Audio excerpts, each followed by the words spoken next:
Sweet pumpkin ಸಿಹಿ ಕುಂಬಳಕಾಯಿಯ ಸಾಂಬಾರ್ ಇವತ್ತಿನ recipe. ತುಂಬ ಸಿಹಿಯಾಗಿರುವಂತಹ ಈ ಸಾಂಬಾರ್ ಅನ್ನಕ್ಕೆ, ಇಡ್ಲಿ ಮತ್ತು ದೋಸೆಗೆ ತುಂಬ ರುಚಿಯಾಗಿ ಬರ್ತದೆ. ನಮಸ್ತೆ ಫ್ರೆಂಡ್ಸ್, ಗುಡ್ ಫುಡ್ ಲ್ಯಾಂಡ್ ಚಾನಲ್ಗೆ ನಿಮಗೆಲ್ಲರಿಗೂ ಆತ್ಮೀಯ ಸ್ವಾಗತ. ಸರಿ, ಹೇಗೆ ಮಾಡೋದೆಂದು ನೋಡುವ. ಇದನ್ನು ನೋಡಿ, ಕುಂಬಳಕಾಯಿಯನ್ನು ನಾನು ಇಲ್ಲಿ ಕಟ್ ಮಾಡಿ ಇಟ್ಟಿದ್ದೇನೆ. ಸಾಧಾರಣ ಒಂದು ಅರ್ಧ kg ಅಷ್ಟಿದೆ ನೋಡಿ. ಇಷ್ಟಿಷ್ಟು ದೊಡ್ಡ ತುಂಡನ್ನು ಮಾಡಿದ್ದೇನೆ, ತುಂಬ ದೊಡ್ಡದು ಮಾಡಲಿಲ್ಲ ನಾನು.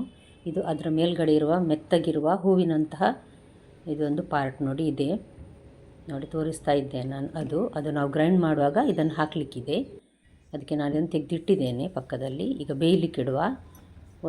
ಸಾಧಾರಣ ಒಂದು ಸ್ವಲ್ಪ ದೊಡ್ಡ ತುಂಡೆ ಬೆಲ್ಲ ಹಾಕಿದ್ದೇನೆ, ಮತ್ತು ಸ್ವಲ್ಪ ಅರಸಿನ ಮತ್ತು ಸ್ವಲ್ಪ ಉಪ್ಪು ಹಾಕಿ ಬೇಯಲಿಕ್ಕೆ ಇಟ್ಟಿದ್ದೇನೆ ನಾನೀಗ.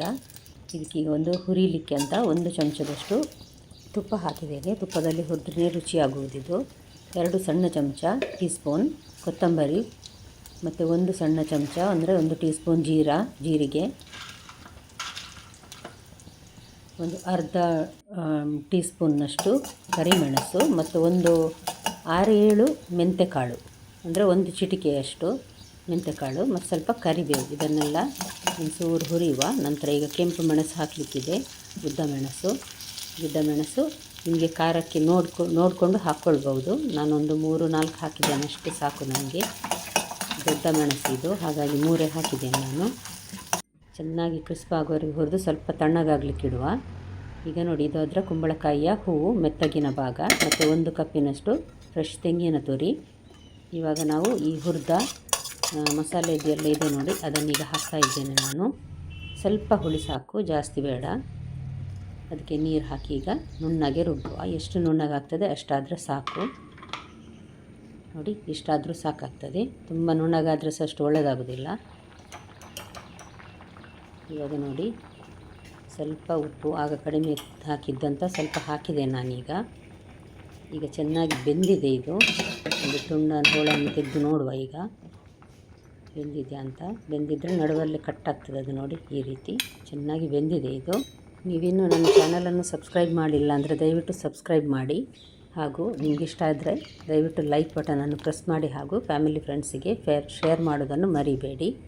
ಪಕ್ಕದಲ್ಲೇ ಇರುವ ಬೆಲ್ ಬಟನನ್ನು ಪ್ರೆಸ್ ಮಾಡಿದರೆ ನಾನು ಮುಂದೆ ಹಾಕುವ ವಿಡಿಯೋ ನಿಮಗೆ ತಕ್ಷಣ ನೋಡಲಿಕ್ಕಾಗ್ತದೆ ನೋಡಿ. ಈಗ ನಾವು ಗ್ರೈಂಡ್ ಮಾಡಿಟ್ಟ ಮಸಾಲೆಯನ್ನು ಇದಕ್ಕೆ ನಾನು ಹಾಕಿದ್ದೇನೆ, ಮತ್ತು ಅದೇ ಮಿಕ್ಸಿ ಜಾರಿಗೆ ಸ್ವಲ್ಪ ನೀರು ಹಾಕಿ ನಾನು ಹಾಕಿದ್ದೇನೆ. ಇದು ಕುದಿಲಿಕ್ಕೆ ಬಿಡುವ ನಾವು. ನಮಗೆ ಎಷ್ಟು ದಪ್ಪ ಅಥವಾ ತೆಳು ಸಾರು ಬೇಕು ಆ ರೀತಿ ಮಾಡ್ಕೊಳ್ಬೋದು. ಸ್ವಲ್ಪ ಮಸಾಲೆಗೋಸ್ಕರ ಅಂತ ಸ್ವಲ್ಪ ಬೆಲ್ಲ ಹಾಕ್ತಾ ಇದ್ದೇನೆ ನಾನು.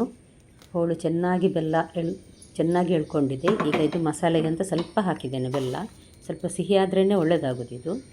2 ದೊಡ್ಡ ಚಮಚದಷ್ಟು ತುಪ್ಪ ಹಾಕಿದ್ದೇನೆ ನಾನು. ಅರ್ಧ ಚಮಚ ಸಾಸಿವೆ, ತುಪ್ಪದಲ್ಲಿ ಒಗ್ಗರಣೆ ಕೊಟ್ಟರೆ ರುಚಿಯಾಗುವುದು. ಒಂದು ಅರ್ಧ ಚಮಚ ಜೀರಿಗೆ, ಮತ್ತು ಕೆಂಪು ಮೆಣಸು, ಉದ್ದ ಮೆಣಸು ಅಥವಾ ಗಿಡ್ಡ ಮೆಣಸು ಯಾವುದಾದ್ರೂ 2ರಲ್ಲಿ ಒಂದು ಹಾಕ್ಕೊಳ್ಬೋದು. ಕರಿಬೇವು ಹಾಕುವ. ಈಗ ಒಂದು 2-3 ಎಸಳು ಕರಿಬೇವು ನಾನು ಹಾಕ್ತೇನೆ. ಈಗ ಹಿಂಗು, ಕೊನೆಗೆ ಸ್ವಲ್ಪ ಜಾಸ್ತಿ ಹಿಂಗು ಹಾಕ್ಕೊಳ್ಬೋದು. ಸಾಧಾರಣ ಅರ್ಧ ಸಣ್ಣ ಚಮಚದಷ್ಟು ಹಾಕಿದ್ದೇನೆ ನಾನು. ಪರಿಮಳ ಇಷ್ಟ ಇಲ್ಲದವರು ಸ್ವಲ್ಪ ಕಡಿಮೆ ಹಾಕ್ಕೊಳ್ಬೋದು. ಈಗ ಈ ಪದಾರ್ಥಕ್ಕೆ ಒಗ್ಗರಣೆ ಹಾಕಿದರೆ ರೆಡಿ ಆಯಿತು. ಇಲ್ಲಿಗೆ ಒಗ್ಗರಣೆ ಹಾಕಿದ ತಕ್ಷಣ ಮುಚ್ಚಳ ಮುಚ್ಚಿಬಿಡುವ. ಈಗ ಎಕ್ಸ್ಟ್ರಾ ಟೇಸ್ಟ್ ಕೊಡಲಿಕ್ಕೋಸ್ಕರ ಕೊತ್ತಂಬರಿ ಸೊಪ್ಪನ್ನು ಹಾಕ್ತಾ ಇದ್ದೇನೆ. ಸ್ವಲ್ಪ ಜಾಸ್ತಿ ಕೊತ್ತಂಬರಿ ಸೊಪ್ಪು ಹಾಕುವ, ಪರಿಮಳ ಆಗಿ ಒಳ್ಳೆಯದಾಗ್ತದೆ. ಮತ್ತು ತಿನ್ನುವಾಗ ಅನ್ನಕ್ಕಂತೂ ಬೆಳ್ತಿಗೆ ಅನ್ನಕ್ಕೆ ತುಂಬ ರುಚಿಯಾಗಿ ಬರ್ತದೆ ಇದು. ಹಾಗಾದರೆ ನಿಮಗೆ ಇವತ್ತಿನ ರೆಸಿಪಿ ತುಂಬ ಇಷ್ಟ ಆಯಿತು ಅಂತ ತಿಳ್ಕೊಳ್ತೇನೆ ಫ್ರೆಂಡ್ಸ್. ನಾಳೆ ಇನ್ನೊಂದು ಹೊಸ ಅಡುಗೆಯೊಂದಿಗೆ ಮತ್ತೆ ನಿಮ್ಮನ್ನು ಭೇಟಿ ಆಗ್ತೇನೆ. ನೋಡಿದ ಎಲ್ಲ ವೀಕ್ಷಕರಿಗೆ ಧನ್ಯವಾದ.